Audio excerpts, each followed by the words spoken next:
Hello guys, welcome back to my channel. আমি সুপর্ণা চলে এসেছি তোমাদের সাথে একটা নতুন ব্লগ নিয়ে।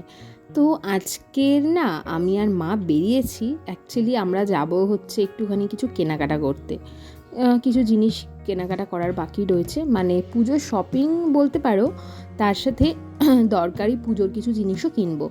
তো আমি আর মা বেরিয়ে পড়েছি। আমি অ্যাকচুয়ালি মায়ের কাছে ছিলাম, তো ওখান থেকে আমরা যাচ্ছি এখন কেনাকাটা করতে। তারপরে এখান থেকে কেনাকাটা করি, একবারে আমি এখান থেকে চলে যাব বাড়ি। তো মা আর আমি হাঁটছিলাম। আমরা প্রথমে যাচ্ছি চিতপুরে যাচ্ছি। ওখানে অনেক বাসনের দোকান আছে, ঠাকুরের বাসন পাওয়া যায়। তো আমি ওখান থেকে একটা হোমকুণ্ড কিনবো, মানে ঠাকুরের পুজোর জন্য আর কি, যেটাতে হোম হয় আর কি। তো সেজন্য যাচ্ছি। মা তো ও একটু ভালোই চেনে রাস্তাঘাটগুলো, আর আমি এইসব কেনাকাটা তো কোনো দিন করিনি। তো তার জন্য মাকে নিয়ে যাচ্ছি, কারণ মা একটু ভালো বুঝবে জিনিসটা। হ্যাঁ, তো তার জন্য মা আর আমি যাচ্ছি। তো যাই হোক, এখান থেকে তারপরে যাব, কিছু কেনাকাটা করার আছে সেগুলো করতে, তোমাদের সাথে সবটাই শেয়ার করব। তো দেখো, চলে এসেছি, কথা বলতে বলতে চিতপুরে চলে এলাম। এবার এখানে মা যে দোকানটা থেকে আর কি নেয়, কেনাকাটা করে সমস্ত ঠাকুরের জিনিস, সেই দোকানটাতেই মা বললো যে চল, ওই দোকানটাতেই ভালো সমস্ত জিনিস পাওয়া যায়, যেটা হয় আর কি, পার্টিকুলার একটা দোকান থেকে কেনে। তো দেখো, চলে এসেছি আমরা সেই দোকানটাতে। তো এখন আমরা বললাম এই যে হোমকুণ্ড দেখাতে বললাম, মিডিয়াম সাইজের দেখাতে। তো ওনারা বললো যে ঠিক আছে দেখাচ্ছি, একটু ওয়েট করতে বললো। তারপর দেখো এখানে একটা কি সুন্দর গোপাল ঠাকুর, মা বলছে দেখ কি সুন্দর, ওটাই দেখছিলাম। আমি আবার জুম করে দেখাচ্ছি, তারাও দেখো, জুম করে দেখে কি সুন্দর লাগছে। এই যে হোমকুণ্ড, এইরকম একটা হোমকুণ্ড নেবো আর কি। তো এটা সাইজটা না একটুখানি মানে খুবই মজবুত ছিল, কিন্তু সাইজটা একটু ছোট হয়ে যাচ্ছে।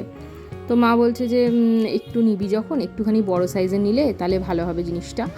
তো আমি বললাম যে ঠিক আছে দেখান, আপনাদের কাছে যদি একটু এর থেকে বড় সাইজ থাকে। এখানে অনেকগুলো সাইজ অ্যাভেলেবেল রয়েছে। এটা একটা সাইজ আছে, এরপরে একটা সাইজ আমি বললাম যে দেখাও, কারণ মা বলছে এটা খুব ছোট হয়ে যাবে, নিচ্ছিস যখন একটু বড় দেখেই নে। তারপরে দেখো এই একটা সাইজ ওনারা দেখালো, ঠিক আছে, এটা হচ্ছে মিডিয়াম বলতে পারো। এর থেকে বড় যে সাইজটা, সেই সাইজটা আবার অনেক বড়, অতিরিক্ত বড়। মা বললো যে অত বড় নিয়ে কী করবি, এই সাইজটা ঠিক আছে।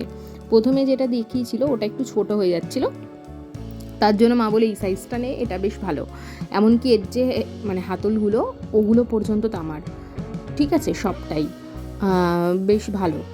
তো এগুলো এখানে তো এগুলো কেজি দরে বিক্রি হয় আর কি, মানে কেজি যেরকম হয় সেই অনুযায়ী ওজন করে বিক্রি হয়। তো যাই হোক, ফাইনালি ওটা নিয়ে নিলাম। নিয়ে তারপরে আমি আর মা আসছি এখানে। এটা হচ্ছে যাচ্ছি আমরা একটা শাড়ির দোকানে, দেখতেই পাচ্ছ। এখানে কিছু শাড়ি কিনবো পুজোর, আমার মায়ের, আমার শাশুড়ি মায়ের। তো এই সমস্ত শাড়িগুলো কিনবো বলে আমরা এখানে এসেছি, ঠিক আছে।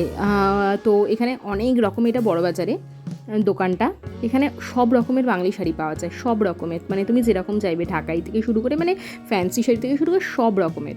তো যাই হোক, আমরা একটা একটা করে পছন্দ করছিলাম। তো শাড়ি মোটামুটি কেনা হয়ে গেছে। কী কী শাড়ি কিনেছি আমি তোমাদেরকে পরের ভিডিওতে দেখাবো। তারপর শাড়িটারি কিনে ওখানেই কলুটলাতে আমরা এসেছি। কলুটলাতে হচ্ছে পাঞ্জাবির জন্য বিখ্যাত। এখানে অনেক দোকান আছে পাঞ্জাবির, খুব ভালো ভালো অনেক ভ্যারাইটি পাঞ্জাবি পাওয়া যায়। আমি এখান থেকে কিনি পাঞ্জাবি, বরুণের জন্য আর কি পাঞ্জাবি নেব এখান থেকে। তাই দেখো চলে এসে এখানে পছন্দ করছি, আর পছন্দ করে একটা পছন্দও হয়ে গেছে, তো নিয়ে নিয়েছি। তো নিয়ে এখন সোজা এখানে আমি উবের মতো করে নিয়েছি, কারণ একটু রাত হয়ে গেছিলো আর কি, তো বাড়িও ফিরতে হবে। তো কী কী কিনেছি সবটাই কিন্তু আমি তোমাদের সাথে নেক্সট ভিডিওতে শেয়ার করব। আর দেখো, এই রাতের ভিক্টোরিয়া দেখতে দেখতে বাড়ি চলে যাচ্ছি। তো আজকের মতো ভিডিওটা এখানেই শেষ, টাটা।